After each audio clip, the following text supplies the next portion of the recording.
Hey, this is Mark Henry, author of Dancing with Energy, Healing, Magic, and Mysticism, here to talk to you more about the occult and the paranormal. Well, today I'm going to be talking about a particular topic, and that is Halloween, movies and the occult. So, before I begin, I just wanted to mention that because Halloween it's probably my favorite holiday. For various reasons. I'm going to have a Halloween sale, so the attunements in my store will be significantly discounted. So I'll put a link in the description. Check that out. I recently released a protection attunement, so if you feel like you've been affected by negative energy from people, could be even a curse or just crossing, random accidents, things like that. That attunement would be a great help to you. So, again, I'll put a link in the description and check it out. Okay, so I'm going to be talking a little bit about horror movies and the occult, and I'm going to go through three particular movies. So I'm going to warn you that there is going to be spoilers because I'm going to kind of describe the movie in a little detail. But it's always been something that I've enjoyed, Halloween. I was brought up that way. I come from a family, especially my mother, who really enjoyed horror movies. She really enjoyed dressing up, us going trick-or-treating, and just kind of having a good time. And I've always liked Halloween because it really is the only holiday of the year where there is this acknowledgement of darkness. I know people that find Halloween to be kind of almost like shadow work, where it's like, okay, so we're going to bring this out, in the open, this scary stuff, and maybe we can joke about it, and maybe we can put a little twist on it. But we're not trying to hide it, and we're not trying to move away from it. We're going to acknowledge it, and we're going to embrace it. So that is Halloween for me. So I recently, in fact, a couple days ago, went to a haunted house, which I really enjoy, and had a good time. It was really in the middle of the country. It was almost like the house from Texas Chainsaw Massacre type of thing. I'm used to going to them in cities, but this one kind of now has a special place in my heart. So, what movies we're going to talk about? So we're going to talk about Nightmare on Elm Street, classic horror movies. So, Nightmare on Elm Street, we have Freddy Krueger, who was a janitor in a school, and he was not a good guy. He went and kind of talked to kids, kind of molested them, and then wound up killing them in this one particular town. He was caught, he was arrested, and they let him go free on a technicality. So the parents of this community, especially one centered in this neighborhood, who have had especially kids affected, and there were other parents too, of course, in the mostly on Elm Street, thus the name. They found him, captured him, and tortured and killed him, set him on fire. And now his spirit came back from the grave to go and kill people covertly at night, in their sleep, and in their dreams. And it kind of goes from there. So, and he comes back to not only just kill adults, but starts out kind of like teenagers. And it is kind of the kids that live in that neighborhood. He's not going around, and let's say this takes place in Kansas. He's not going out and killing people in New York. He's killing people in this particular area because he has this resentment against the parents and this whole mob of people that tortured him. So he's kind of going back and trying to kill generations and even people who happen to be living in that area. The next movie I want to talk about. Oh, and before I mention that, side note, we're going to come back to this. One of the things that Freddy Krueger, one of the things that he enjoys is the fear. It's what he thrives on and what drives him to do this.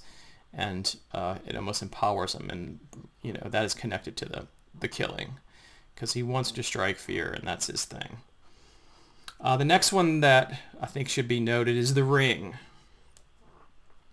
So The Ring, I believe it came out around 2002. I'm talking about the movie. I'm sure there was a book about it. It is about a psychically gifted young girl who has the power, her name's Samara, has the power to implant disturbing images and things in people's minds and to cause just general bad luck. She was adopted by a family. I don't remember exactly what happened to her birth mother, but the same sort of thing. Things started happening in the family. I believe that there was a connection to horses. They were on a ranch, and she would mess with the mother, her adopted mother, and plant images and things in her mind.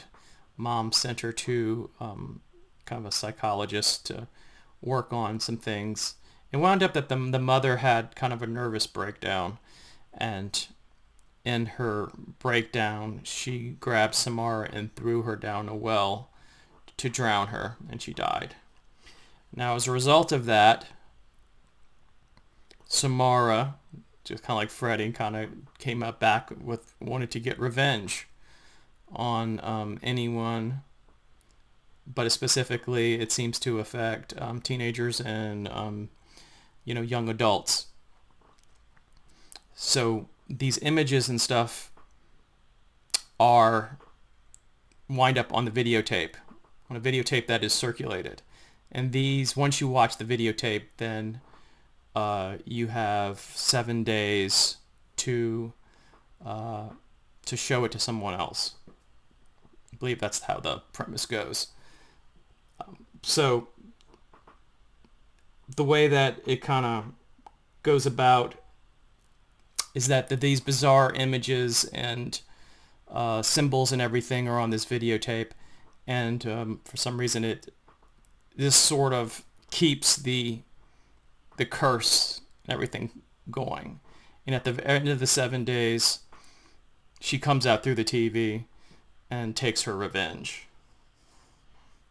Number 3, and this is one that I don't think a lot of people have seen, but it is a classic, and it is unsettling and disturbing in its own way.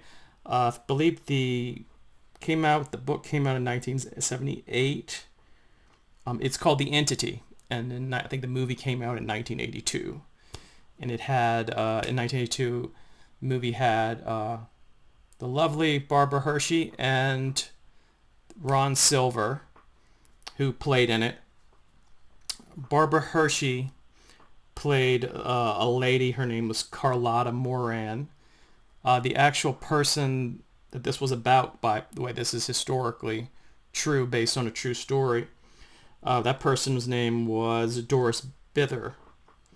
And Doris moved to Culver City, California with her 4 kids, just moved into a new residence, and soon after moving in, all of a sudden she had been physically attacked by the unseen.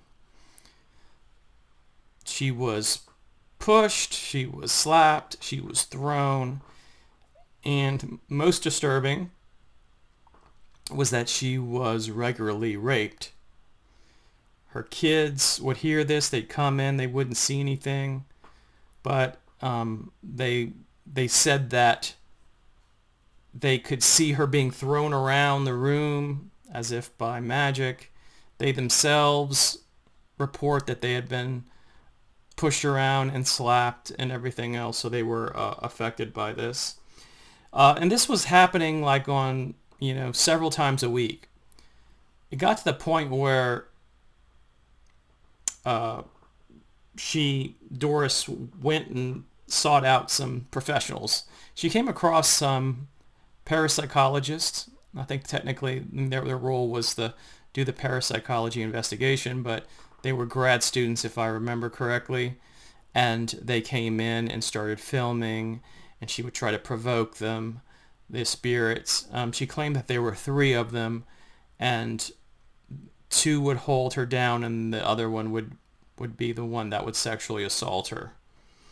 So this is something that you don't normally hear about as far as, and I don't mean not hear about it as far as fictional horror, but not anything that you typically hear a lot about. And since that's not common for spirits to physically harm people, because it's thought that they're immaterial, so they don't have the same power as a physical living being. But this seems to be the exception, if we were to believe this story and in this case. So they documented everything, and they photographed orbs and even spirits with shape, and took all of that and kept it. So that is the long and short of the entity. Now, when we're looking at these particular stories, one potentially nonfiction, the other two as fiction, what are some of the occult themes that we hear about? Well, we hear about Freddy Krueger, as I mentioned, feeding on feeding on kids' fright. Even in the first one of the ways that Nancy was able to defeat Freddy was to turn her back on him, like he's not important. You have no relevancy. I'm not scared anymore. And he fades and disappears. Comes back in the second one to try again. So, and then we hear about The Ring. We hear about someone with extraordinary psychic ability.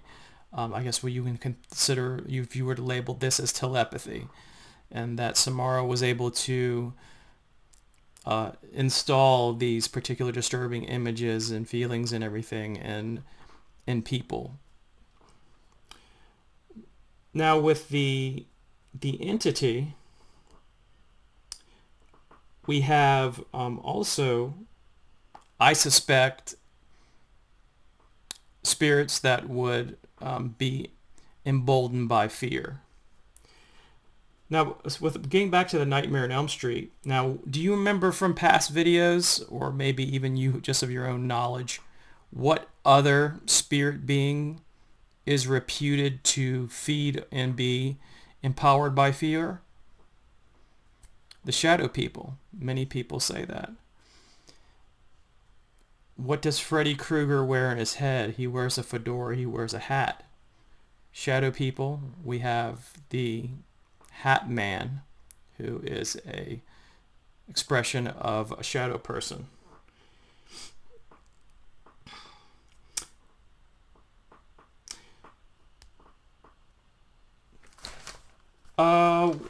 Something else I didn't mention about the entity is that, okay, so we're dealing with some powerful spirit entities, potentially, if we're to believe this. What sort of things tend to attract this type of powerful energy? What it reminded me of in this case is Poltergeist.